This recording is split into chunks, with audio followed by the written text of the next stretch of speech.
തെരഞ്ഞെടുപ്പ് രാഷ്ട്രീയം ഉപേക്ഷിക്കുന്നുവെന്ന സൂചന നൽകി രാജിവെച്ച കനേഡിയൻ പ്രധാനമന്ത്രി ജസ്റ്റിൻ ട്രൂഡോ ഒക്ടോബറിൽ നടക്കാനിരിക്കുന്ന പൊതു തെരഞ്ഞെടുപ്പിൽ മത്സരിക്കാനില്ലെന്ന നിലപാട് ട്രൂഡോ അറിയിച്ചു.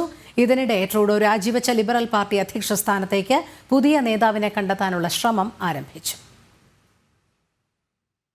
പാർട്ടിയിൽ നിന്നും മുന്നണിയിൽ നിന്നും ഒരേ സമയം പ്രതിഷേധം ഉയർന്നതിനെ തുടർന്നാണ് ട്രൂഡോയ്ക്ക് രാജിവെക്കേണ്ടി വന്നത്.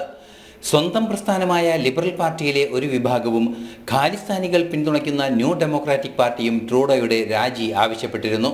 തുടർന്നാണ് പാർട്ടി അധ്യക്ഷ സ്ഥാനവും പ്രധാനമന്ത്രി സ്ഥാനവും അദ്ദേഹം രാജിവെച്ചത്. ഒക്ടോബറിൽ നടക്കാനിരിക്കുന്ന തെരഞ്ഞെടുപ്പിൽ മത്സരിക്കില്ലെന്നും അദ്ദേഹം പറഞ്ഞു.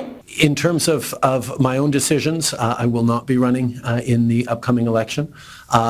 As to what I might be doing later, I honestly haven't had much time to think about that at all. I am entirely focused on doing the job that Canadians elected me to do in an extraordinarily pivotal time right now.